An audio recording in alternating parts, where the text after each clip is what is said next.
Have you ever paused to wonder, why do the phone calls come less often as we age? Why do family visits start to fade and once close friendships quietly drift away?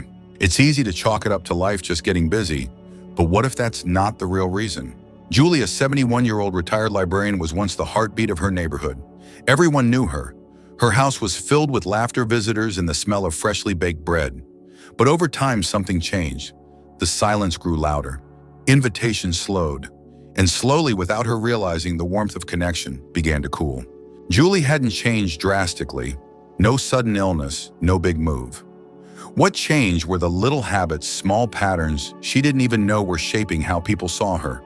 The constant complaints, the stubborn "I don't need help," the old stories repeated without truly listening, and maybe worst of all, the invisible walls built around her heart, brick by quiet brick.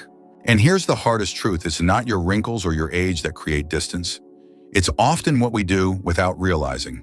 And the older we get, the easier it is to fall into these traps, habits that silently isolate us and steal the joy from healthy aging. But here's the good news: it's never too late to change, to reconnect, to rediscover what it means to live healthy after 50, not just physically, but emotionally, socially, and spiritually.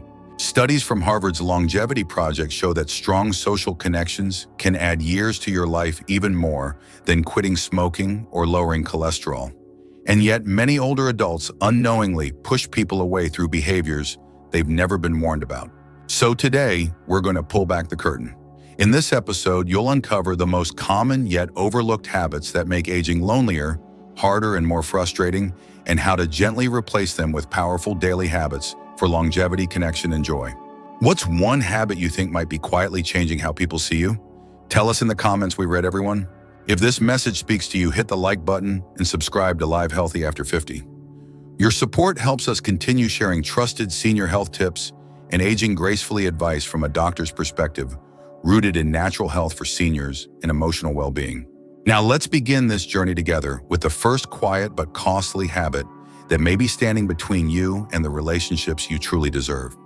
Number 1, always negative starting. Every conversation with complaints. Some people call it just being honest. Others say, well, I've earned the right to speak my mind, and that's fair. But when every conversation begins with a groan, a sigh, or a sentence that starts with "back in my day," something begins to shift, and not in a good way. Take Richard, for example. He's 73, lives in a quiet suburb outside of Denver, used to host backyard barbecues, holiday dinners, and Sunday card games. People used to love being around him.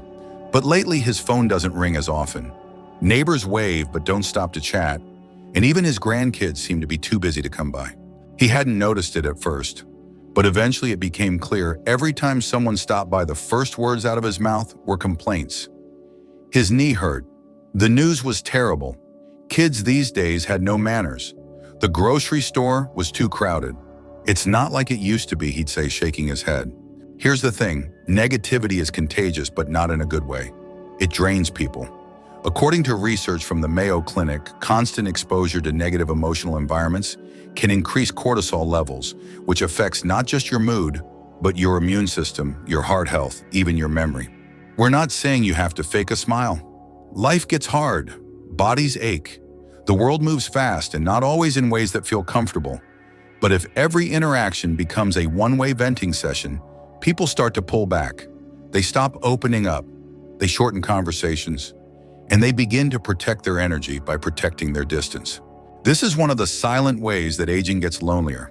Not because you're old, but because people begin to associate your presence with feeling worse, not better. But here's the truth that brings hope.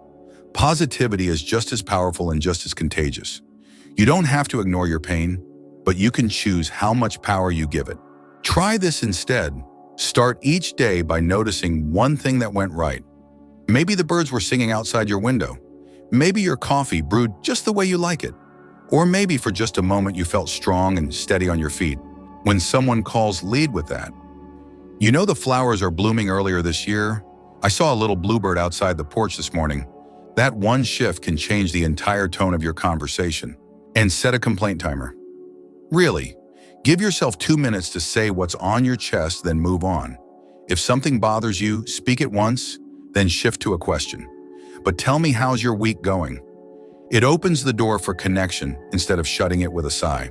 A recent study published in the Journals of Gerontology found that older adults who maintained a more optimistic outlook had better cardiovascular health, stronger relationships, and even lived longer.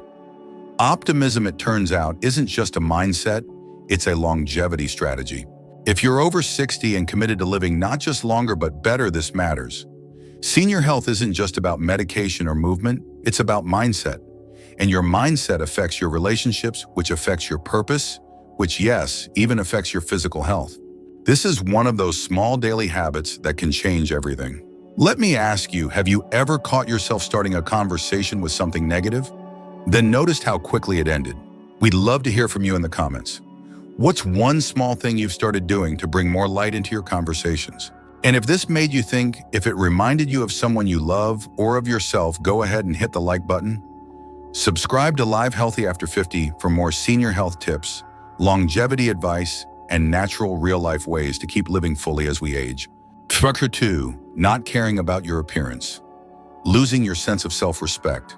It doesn't happen all at once. First, it's skipping a haircut, then a few days go by without changing clothes. Makeup. Not today. The mirror. What for? Before you know it, the same baggy shirt you slept in is the same one you're wearing to answer the door. Margaret, 68, lives in a small town outside Atlanta. For years, she was known for her bright scarves and red lipstick. She never left the house without her earrings. But after retiring and losing her husband, the motivation faded. She started staying in more. Her clothes lost color, her routines disappeared. What's the point, she thought? I'm not trying to impress anyone. That's where the damage begins, not on the outside, but deep inside. Because appearance isn't about vanity, it's about identity. It's about the subtle message you send to yourself and the world each morning, I still matter. When you stop caring for your appearance, your body gets the signal, slow down. Withdraw, stop trying, your mood shifts, your posture changes. You avoid mirrors, cameras, and without noticing people. What starts as comfort turns into invisibility. There's data to back this up. A study in the International Journal of Geriatric Psychiatry found that older adults who kept up daily grooming habits had higher self-esteem and lower rates of depression. Another survey showed that seniors who made a conscious effort to get dressed, even with nowhere to go, reported feeling more energetic and engaged. And this goes beyond mood. When you let go of appearance, you're more likely to neglect hygiene. That means skin problems, infections, even avoidable hospital visits. It's not just emotional, it's physical. This is where aging gracefully advice must include something deeper: care for yourself, like someone you respect. There's nothing superficial about putting on a clean shirt, combing your hair, or spraying a bit of cologne. In fact, these are simple but powerful senior home remedies to lift your spirit, no pills required. Start small. Choose one item each morning that makes you feel like you. A blouse you used to love, a ring with a story behind it, even your favorite pair of socks. Next, set a hygiene ritual, not for anyone else, but for your own dignity. A warm shower, moisturizer on your arms, a quick comb through your hair, 5 minutes in the mirror to say, I'm still here. I still deserve to feel good. Margaret began that way. One day she wore her turquoise earrings again just to the mailbox. A week later, she bought a new blouse online. Then she went to her local senior center for the first time in 2 years. A woman smiled at her and said, "You look wonderful today." And just like that, something shifted. Her back straightened, her eyes lit up. Not because someone complimented her, but because she remembered who she was. You don't need a fancy wardrobe or expensive products. You just need to choose to show up for yourself. Aging with confidence starts with caring enough to say, I'm worth a little effort. What's one thing you wear or do that instantly makes you feel more like yourself? Share it in the comments. And if this message encouraged you, hit like and subscribe to Live Healthy After 50. We're here to bring you more real-world advice on staying strong, proud, and fully alive as you age. Number 3, talking too much, listening too little. There's something comforting about sharing stories. A funny memory from your childhood, a lesson you learned the hard way, or a bit of advice you're sure someone younger needs to hear. But when every conversation becomes a one-way street, even the best intentions can push people away. At 66, Darlene had a voice that could light up any room. She had lived through war, widowhood, and raising 3 boys on her own. There was no shortage of wisdom in her words. But lately, her daughter had stopped calling as often. And when she did, the calls felt rushed, short answers, forced laughs, a quick excuse to hang up. One Sunday afternoon, after another brief conversation, Darlene asked, "Are you okay? You seem distant." Her daughter hesitated, then said gently, "Mom, I love hearing from you, but sometimes I just wish you'd listen. I don't always need advice. I just want to feel heard." It hit Darlene like a splash of cold water. She thought she was being helpful, supportive, but without realizing she'd made their talks all about her opinions, her experiences, her needs. Her daughter had become the audience, not the other half of the conversation. This happens more often than we admit, especially as we get older. We have so much life behind us that it's easy to feel like every topic reminds us of something we've seen or been through. But constantly redirecting the moment back to ourselves can leave the people we love feeling invisible. According to the Journal of Communication Disorders, older adults who dominate conversations often experience social isolation, not because they lack contact, but because others stop engaging deeply. Connection isn't about talking more, it's about sharing space. And here's the twist. Listening well isn't passive. It's one of the most powerful active skills in human relationships. So how do we change the habit? Start with a simple rule. For every 3 minutes you talk, pause and say, "What about you? How's your week been?" That one sentence opens a door. Resist the urge to interrupt. Even if you know what they're going to say or disagree, let them finish. Listen not to respond, but to understand, especially with younger generations. They don't always need a lesson. Sometimes they just need a safe place to speak. Ask open-ended questions instead of "How are you?" Try, "What's something good that happened this week?" It invites detail, emotion, connection, and most of all, be fully present. Turn off the TV, set down your phone. Look them in the eye, even if the conversation is on speakerphone. People can feel when you're truly listening. This isn't just about being polite. It's about honoring the people who matter to us. Your daughter, your grandson, your neighbor down the street, they want to feel like their voice matters too. Darlene started to change. The next time her daughter called, she listened. She asked more questions. She paused before offering advice. And slowly the calls grew longer again. More laughter, more real talk, more warmth. She realized that by talking less, she actually connected more. This is one of the most overlooked doctor tips for older adults listening. Is good for your heart, your brain, and your relationships. It reduces stress, strengthens emotional bonds, and helps you stay deeply rooted in your community.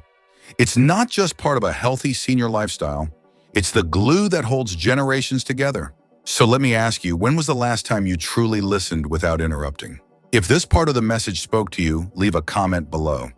What's one thing you're doing to become a better listener? And if you haven't yet, hit like and subscribe to Live Healthy After 50. We're here to share real stories, proven insights, and practical tools to help you stay strong, wise, and connected at every age. Verse 4, always refusing help unknowingly, pushing people away. There's a certain pride in doing things on your own. Carrying the groceries, shoveling the walkway, opening the tight jar lid without asking for help. For many, especially after 60, independence feels like the last thing left you can fully control. But that sentence, "I've got," it can become a wall, one brick at a time. When Thomas, a 74-year-old former firefighter from Ohio, started having trouble lifting heavy laundry baskets, his granddaughter offered to carry them downstairs. He smiled, shook his head, and said, "Thanks, sweetheart, but I'm not that old yet." She shrugged, walked away, and stopped asking. Weeks later, he lost his balance while hauling a basket down the stairs. The fall bruised his back and rattled more than just his bones. He didn't tell anyone right away, too embarrassed. But in the quiet of that moment, sitting on the bottom step, it hit him. He had turned away help so many times that people had stopped offering. This is more common than you think. According to a 2022 report from the National Institute on Aging, seniors who consistently reject assistance are at a 45% higher risk of social isolation and accidental injury. Why? Because help isn't just about safety, it's about connection. When you push away small offers, "Can I carry that for you? Want me to pick something up from the store?" you're not just protecting your pride. You might also be sending the message, "I don't need you." Over time, that builds distance. People stop checking in.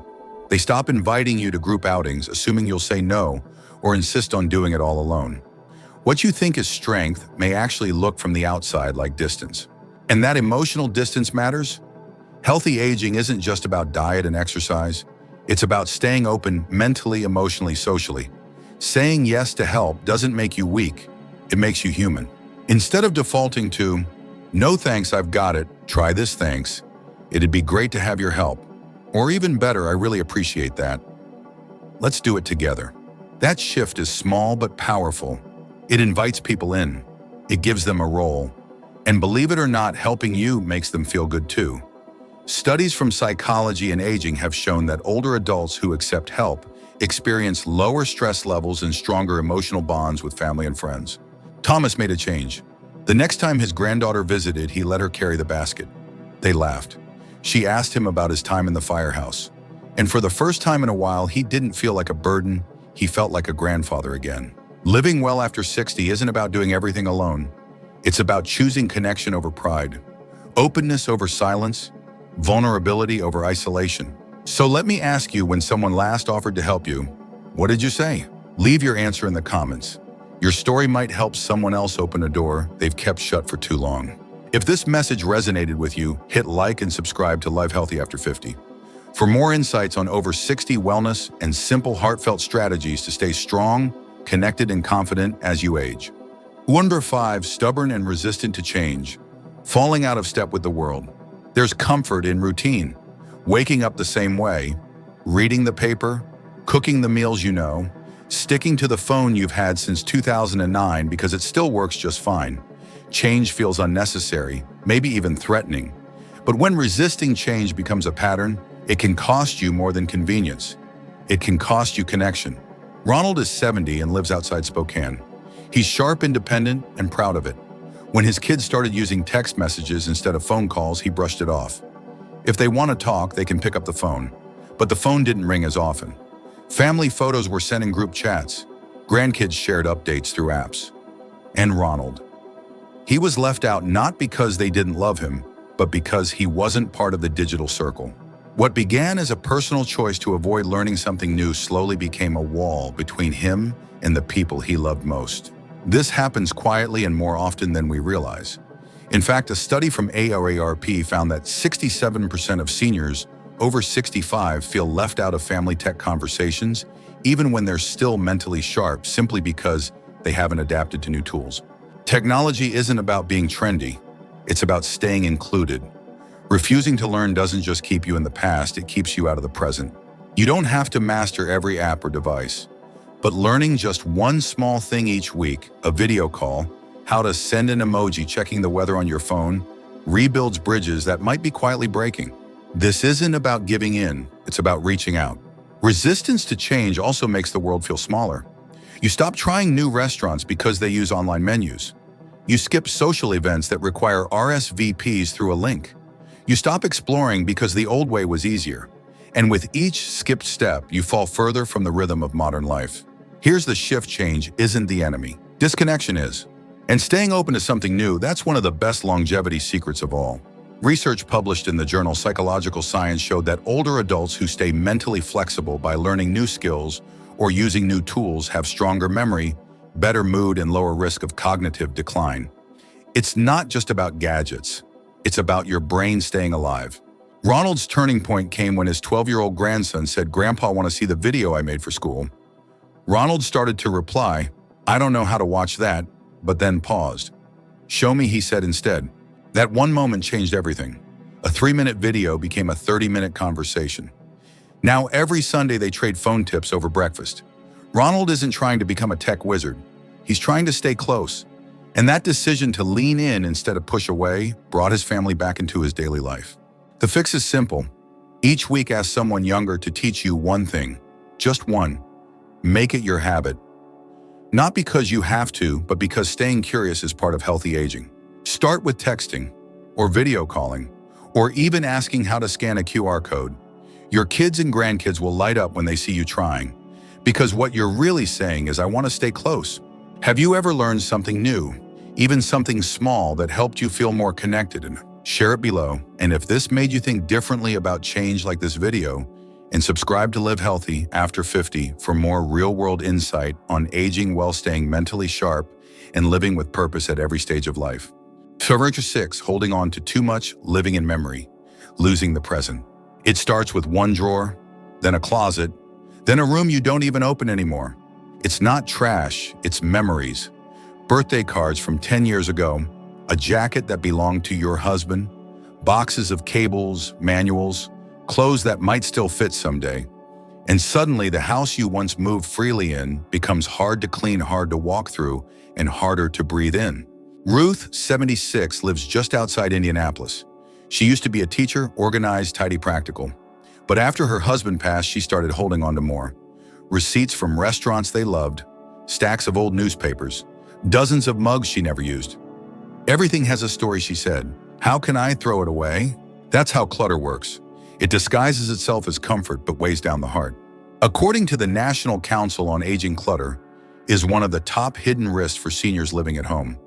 Clutter increases the chances of tripping, falling, and developing anxiety or depression. And emotionally, it can trap you in the past, surrounded by reminders of what was instead of what could still be. This isn't just a cleaning issue, it's a quality of life issue. When we keep everything, nothing stands out. We lose the joy in the few things that truly matter, and we silently send ourselves the message, I'm stuck. The good news is you're not. One of the most powerful daily habits for longevity isn't about exercise or supplements. It's about letting go slowly, gently, one item at a time. Not to erase your past, but to make space for your present. Start with a single shelf. Pick up each item. Ask yourself, do I use this? Does it bring me peace? Does it reflect who I am now, not who I was? If the answer is no, it's time to let it go. Ruth began with one bag. She donated old coats to a local shelter, recycled old papers, set aside a few keepsakes, and released the rest. At first it felt like loss, but after a few weeks her home felt lighter. She could breathe again, and more importantly, she felt ready to host people again. Her grandchildren played on the floor without boxes in the way. Her kitchen became a place of laughter, not storage. This is how natural health for seniors begins, not with pills, but with peace. Decluttering is a form of self-respect. It's not about minimalism or throwing everything away.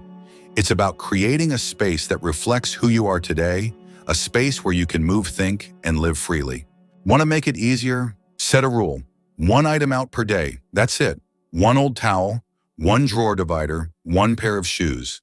Over time, you'll create not just a tidier home, but a calmer mind. Researchers at Princeton University found that physical clutter competes for your attention, reduces focus, and increases stress levels. When your home is clearer, your brain feels less overloaded. And for older adults, that clarity can improve mood, sleep, and even memory. Letting go doesn't mean forgetting. It means choosing what deserves to stay and allowing the rest to move on. So let me ask you, what's one thing you're ready to let go of today? Share it in the comments. Someone else might need that push too. If this message inspired you, hit like and subscribe to Live Healthy After 50. For more guidance on living lighter, longer, and more meaningfully through every season of life. Lesson 7, always saving, never enjoying, forgetting how to live. There's a voice many older adults know well. It whispers things like, what if I need that money later, or better play it safe? After decades of working, saving, sacrificing, it becomes second nature to put pleasure last. But sometimes that protective instinct turns into a prison. Elaine is 72. She lives in a small town near Flagstaff, Arizona. Her house is paid off. Her retirement account is healthy. She has no debt. And yet when her best friend invited her on a weekend getaway dinner, a little sightseeing, a hotel by the lake, Elaine hesitated. I really shouldn't spend on that kind of thing, she said. What if I get sick next year? Her friend smiled and said, what if next year never comes? That hit her. Elaine had spent a lifetime saving, but she hadn't given herself permission to live. This is more common than you think. According to a survey by AgeWave, over 60% of retirees say they feel guilty or anxious when spending on non-essentials, even when they can afford it. The fear of what if overshadows the joy of right now. But here's the truth, money is not just for emergencies. It's meant to support a meaningful life. And after 60, one of the most important parts of healthy aging is emotional nourishment, not just senior nutrition for the body, but experiences that feed the spirit. What good is a full savings account if the days feel empty? Science backs this up. A study from Cornell University found that people gain more lasting happiness from experiences than from material goods. A concert, a trip to the mountains, a cooking class. even a great meal shared with someone you love. These memories become part of your story long after the receipt fades. Living fully isn't reckless, it's wise. One practical tip: set aside 5% of your monthly income into a joy fund. A small guilt-free allowance just for you. Not for bills, not for groceries, for the little things that make you feel alive. Maybe it's taking your granddaughter to a play, or ordering that colorful jacket you've been eyeing for months, or treating yourself to a gourmet meal at your favorite restaurant, even if it's just you and a book. You've earned more than survival. You've earned satisfaction. Elaine eventually said yes to that weekend trip. They hiked a short trail, watched the sun dip behind the water, and laughed over dessert. "I haven't felt this light in years," she told her friend.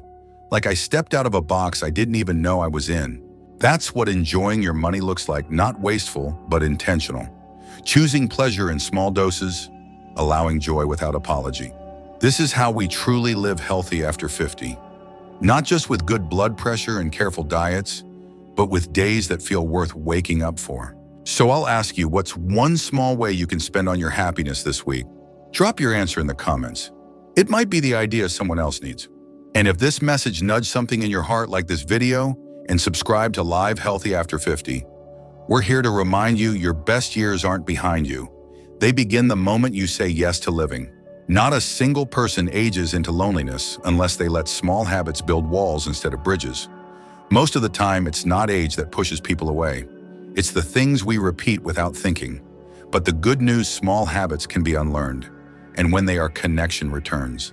Aging isn't about slowing down. It's about slowing down enough to choose what stays in your life and what quietly needs to go. You have the wisdom now to know the difference. You get to decide what still serves me, what's weighing me down. Julie didn't need a new look or a new lifestyle. What brought her closer to her family again was a question. Simple, honest, brave. Am I drawing people in or pushing them away? If this video gave you something to think about, share it with someone you care about. A gentle reminder today could help save a meaningful connection tomorrow. And if you haven't yet subscribed to Live Healthy After 50 for more senior health tips, daily habits for longevity and practical aging, gracefully advice you can use. Your health is your greatest wealth.